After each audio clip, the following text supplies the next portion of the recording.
periodo bancario que fue en el año de 1999. Pero vamos a ver más sobre esta historia.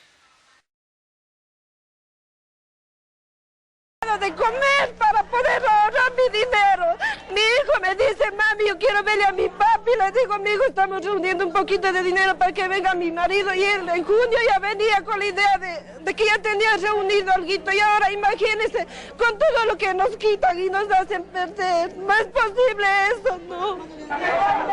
El cierre del Banco del Progreso ha sumido en la desesperación a más de 700.000 depositantes en todo el país. Las investigaciones llevan a la presunción de que parte del dinero de los depositantes fue a parar en empresas relacionadas con el mismo banco que obtuvieron créditos sin el necesario respaldo y que no han podido pagar. El primer indicio apareció el jueves de esta semana cuando el diario El Comercio publicó una lista de 86 empresas que han recibido 1.700.000 millones de sucres sin presentar las debidas garantías.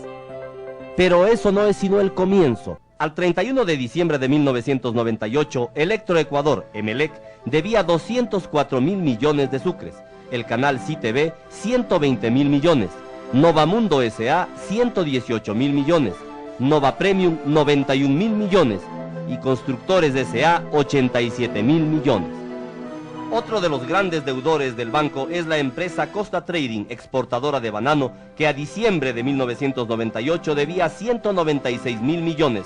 En esta empresa tiene intereses el presidente del Congreso, Juan José Pons. Unos sectores que salieron a las calles el lunes pasado en Guayaquil, con Azpiazu a la cabeza, han acusado al centralismo por las dificultades del banco. Pero el diputado González asegura algo muy distinto. Aquí no hay Guayaquil de mis amores, ni hay el Chuya quiteño, ni la Chola cuencana. Aquí hay banqueros que se han llevado el dinero de los ecuatorianos a empresas fantasmas, a empresas vinculadas. Eso es lo que existe. Este día tenemos a dos invitados especiales que nos ayudarán a conocer más sobre este gran fraude. Entre ellos tenemos al historiador Elizabeth Pincay y al auditor Luis Rezabal. Muy buenos días, un gusto estar aquí y hablar sobre un tema tan importante para nuestro país. Buenos días, igualmente, un placer estar en este programa y aportar mi conocimiento acerca de la historia del país. El Banco del Progreso, ¿qué ocurrió con él? El Banco del Progreso se constituyó el 22 de marzo de 1980, con inversionistas tanto de Quito y Guayaquil, entre los que encontraba Fernando Azpiazu, Sabino Hernández y Pedro Pinto Rubiano, quienes posteriormente vendieron su parte a Azpiazu. Claro, Fernando Azpiazu fue involucrado en el peor escándalo de corrupción y desfalco de todos los tiempos en la historia del Ecuador. Por eso inició sus actividades en la ciudad de Guayaquil el 15 de marzo de 1981. En el año de 1992 abrió su primera sucursal en Quito. Además, en el año 1993, Fernando Azpiazu ya era uno de los hombres más ricos del Ecuador, lo que le permitió comprarse la empresa eléctrica de Emelec y adquirir un canal de televisión en el año 1924. Para el año 1996, el cual adquirió el Telegram. Al parecer esos fueron unos buenos años. ¿Y cuándo empezó la crisis para este banco? Porque tengo entendido que el lema de este banco era que ofrecía las mejores tasas de interés en todo el Ecuador. Ese era su lema y así se ganó la confianza de los ecuatorianos. En 1998 hubieron rumores de quiebra de algunos bancos. Sin embargo, la prensa desmintió cada uno de ellos. Hasta el año de 1929, cuando por primera vez pidió al Banco Central un crédito de liquidez de acuerdo al artículo 24 de la Ley Monetaria por un valor de 91.3 millones de dólares. Sin embargo, esto solo le dio 58.7 millones de dólares. Hasta ese momento, y además, el 11 de marzo, la calificadora Thomson Bankwatch rebaja la calificación del Banco del Progreso de A a A negativo a BB, asegurando que existen serios problemas de liquidez, lo que el banco negó. Pero después de eso, la gente tiene que haberse asustado y tiene que haber tratado de sacar su dinero del banco lo antes posible. Esto le ocasionó al banco una situación de insolvencia y posteriormente el cierre el 22 de marzo de 1999. ¿Y qué ocurrió en el Ecuador en el momento que todo esto ocurría? O sea, me parece sorprendente que nadie haya regulado la administración del Banco del Progreso y que nadie se diera cuenta de lo que estaba Ahí llegó ocurriendo. el control. Y una de las principales causas fue el cambio de las leyes, que era el cambio de la Ley General de Bancos por la Ley de Instituciones Financieras, que esto a la larga iba a causar un desequilibrio financiero. ¿Y qué pasaba con esta ley? ¿Cuál era el problema para que haya tanto desequilibrio en ella? Con esta ley, la superintendencia de bancos quedaba con muy poca influencia sobre el mercado financiero. Esto causaba que los bancos tengan la libertad de tener gastos excesivamente altos. Aparte, los créditos también se aumentaron a las personas y empresas vinculadas a los bancos. Una vez viendo todo esto, muchas empresas se metieron a ser instituciones financieras. Al cabo de 1995, habían 100 instituciones financieras para un mercado muy pequeño como el nuestro. Además que el año 1925, el conflicto bélico con el Perú y los reproches de corrupción contra el gobierno crearon inseguridad en el sector financiero, aumentando aún más la fuga de capitales desde la economía ecuatoriana hacia el exterior, provocando la liquidez del sistema financiero global. Y para el año 1996 y 1927 hubo una destitución del presidente del Ecuador, una crisis asiática y el fenómeno del Afectó a muchas empresas de la costa.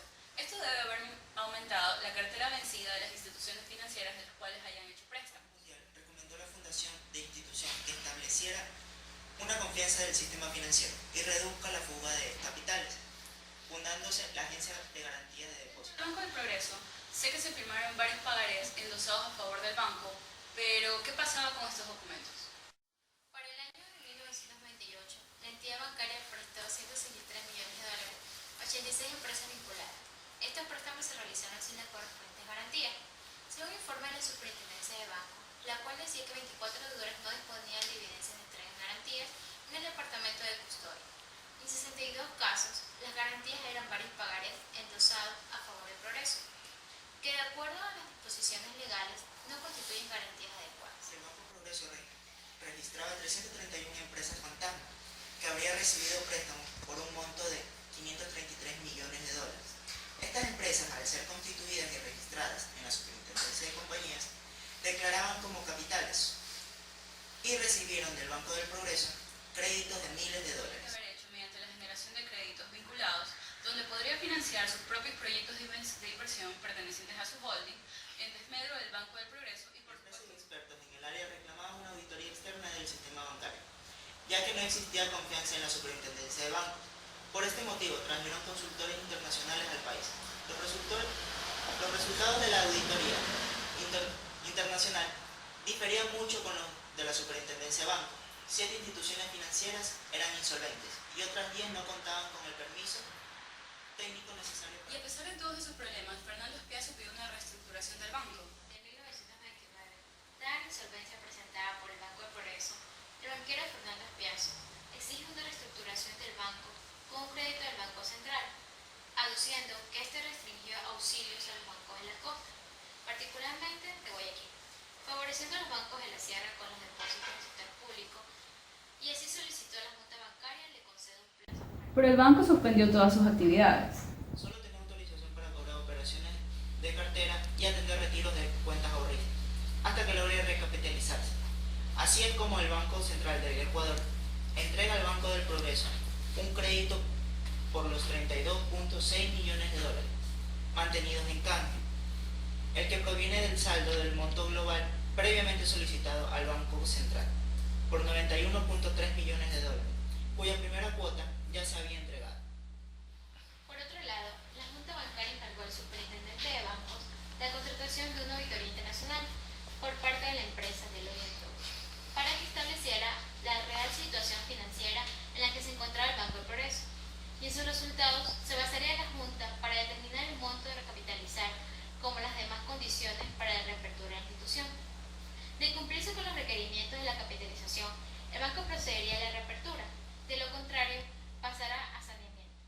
¿Y cuáles fueron los resultados de esa auditoría? El 1 de junio, la firma auditora entrega sus informes a la Superintendencia del Banco, en la que se destacan que los balances del Banco Progreso al 31 de marzo de 1999 registraron un patrimonio negativo de $768 millones, que representa una pérdida de 8 veces su capital inicial. Su liquidez asciende a $48 millones, identificando 74 compañías y personas vinculadas al banco, con un excesivo riesgo y crédito y sin garantías legalmente exigidas, y la capitalización requerida a mayo de 1999 es de $873 millones. Es para que el banco pueda reiniciar sus operaciones. Además, el 12 de julio de 1999 se venció el plazo para la reestructuración, y como no se cumplen los requisitos para la reapertura, al día siguiente el ministro de Finanzas anunció que el Banco del Progreso entró en saneamiento, lo que significó la remoción y la destitución de los administradores, la suspensión de los derechos de los accionistas y el control de las operaciones del banco, así como de sus activos y pasivos, los que pasaron a manos de la Agencia de Garantías de Depósitos, la AGD, quien se encargaría del saneamiento. ¿Y qué ocurrió con los clientes del banco? A fines de julio de 1999, los clientes con cuentas de ahorro y cuentas corrientes del Banco Progreso pudieron iniciar sus cobros de los depósitos. A su vez, desde principios de agosto del mismo año, los bancos Filambanco y Continental, a través de una figura puente, actuaron como pagadoras de los intereses de las pólizas que acumulaba el Banco del Progreso. Cabe destacar que los clientes que tienen inversiones y pólizas de acumulación representan el 53% del total, es decir, alrededor de 398.000 personas. Sin embargo, tanto los depósitos a la vista como las pólizas continuaron congeladas, siendo estos un monto adeudado más alto que posee el Banco del Progreso. Un total de 800.000 millones de dólares hasta los comienzos del año 2004. Algunos de ellos no habían sido devueltos. Además, la AGD durante el 2003 realizó subastas, embargos, incautaciones y demandas de manera de recuperar parte del capital adeudado y poder devolver el dinero a los depositantes y de otros acreedores del Banco del Progreso. ¿Y qué ocurrió con Fernando Espiazu? ¿Qué sucedió con tanto dinero? Dentro de las irregularidades realizadas por Fernando Espiazu está el otorgamiento de crédito a Melet, con fondos obtenidos del Banco Central para la liquidez del Banco del Progreso. De esta manera, se dejó que la institución insolvente. Poco antes de que el banco pasara a manos de la AGD, el SRI, el Servicio de Rentas Internas, acusó a Espiazu de no transferir al fisco, desde el 10 de febrero hasta el 20 de mayo, tanto los fondos del impuesto al 1% de las transacciones bancarias y que estas ascendían al 4.7 Créditos millones. vinculados con los administradores y accionistas del banco ascienden a 550 millones de dólares, cuando la ley solo permite 60 millones de dólares. De los créditos vinculados, 273 sujetos son vinculados por presunción. Por lo anterior, se viola el artículo 72 de la Ley General de Instituciones Financieras, que dispone que ninguna institución financiera puede realizar operaciones activas con una persona natural o jurídica por más del 10% del patrimonio técnico de una institución. Además, en ningún caso las garantías podrán ser inferiores al 140% de las obligaciones garantizadas, lo cual no se cumplió con estos préstamos. Entre las investigaciones también se encontró una presunta falsedad de instrumentos públicos y privados y uso doloso de estos instrumentos. Entre estos se puede mencionar que los señores Fernando Espiazu y Ernesto Balda pagaron acciones con cheques del Banco Progreso y no personales. A pesar de dichas acciones, no las compró el banco como parte de su patrimonio. Por ello se exigen indicios de peculado bancario, según lo establecido en el artículo 257 del Código Penal ecuatoriano. Por otra parte, informes de la Comisión Fiscalizadora de los fideicomisos firmados por Fernando Espiazu se detallan en varias auditorías e investigaciones de peritos que se adjuntaron a los procesos judiciales instaurados en la Corte Superior de Guayaquil. Sin embargo, detalles de la violación de los derechos fiduciarios no se describen por cuanto en el momento que fueron elaborados no se dispuso de la documentación contable. A su vez, un informe de la firma auditora KPMG indica con referencia a algunos de los fideicomisos que la valoración, es decir, la consistencia y riesgo de este activo no ha podido ser verificada, en razón de que el banco no proporcionó los comprobantes contables y documentación completamente de ¿Y a qué se debe que este caso esté tan relacionado con la política? El problema bancario se convirtió en un problema político a partir de la intervención de Flores Cordero, alcalde de Guayaquil, perteneciente al Partido Social Cristiano, reclamando el apoyo a un banco de la costa, denunciando posiciones regionalistas de las autoridades monetarias para negarse al salvataje del Banco del Progreso. Además, el superintendente de bancos, doctor Jorge Egas, supuestamente no contaría con la suficiente autonomía para juzgar este caso, pues estaría ligado a varios asuntos como abogado del grupo perteneciente a señora Spiazzo durante el año de 1998, porque se cuestiona su actuar en el cargo, ya que posee información de la situación que estaba atravesando el banco y no realizó a su tiempo reporte alguno. Dado lo anterior, en junio de 1999, Jorge Egas denuncia a la Superintendencia de Bancos. También se asocia al Banco del Progreso al presidente Yamil Maguad por declaraciones de Spiazzo respecto a $3.1 millones entregados para su campaña presidencial, que no fueron reportados al Tribunal Supremo Electoral. Así como también hay versiones sobre otros aportes de Spiazzo a otros partidos, incluidos algunos de la oposición. Después de los problemas que tuvieron por la ley de instituciones financieras, ¿qué medidas se En tomaron? 1999 entra en vigencia la reforma de la Ley de Instituciones Financieras, que prohíbe préstamos vinculados y fija un plazo de 90 días para que se devuelvan los excesos de los créditos vinculados, por encima del 60% del patrimonio técnico del banco. En agosto de 1999 se modifica el reglamento sobre vinculados, defendiéndolos como titulares del 1% más el capital pagado de las instituciones controladas, y titulares del 10% del capital pagado de una sociedad si ésta, a su vez, es accionista de una institución en el 1% o más. La Junta Bancaria establece un conjunto de relaciones técnicas mediante resolución de carácter general, siguiendo los estándares internacionales, específicamente los establecidos por el Comité de Basilea, con el objetivo de preservar la solvencia de las instituciones del sistema financiero. Se deberá mantener una relación entre su patrimonio técnico y la suma ponderada de sus activos y contingentes no inferior al 9%. Y como pregunta final, ¿cuál es la situación actual de Fernando Spiazzo? Arrestado primero por defraudación de impuestos y luego por falsedad de documentos y peculado, generando en la disposición arbitraria de los dineros de los depositantes. Fue sentenciado a 12 años de prisión, pero por su edad el tribunal determinó que la sentencia de prisión la cumpla en un establecimiento carcelario especial. Se descontaría el tiempo que permaneció privado de la libertad, es decir, desde junio de 1999. Para el 20 de diciembre del 2006, tras 7 años de hallarse detenido en el penal García Moreno de la ciudad de Quito y en la penitenciaría del litoral de Guayaquil, fue liberado legalmente. Él fue detenido por 8 a 12 años. Sin embargo, la Corte Suprema de Justicia rebajó la pena a 5 y 8 años por su edad.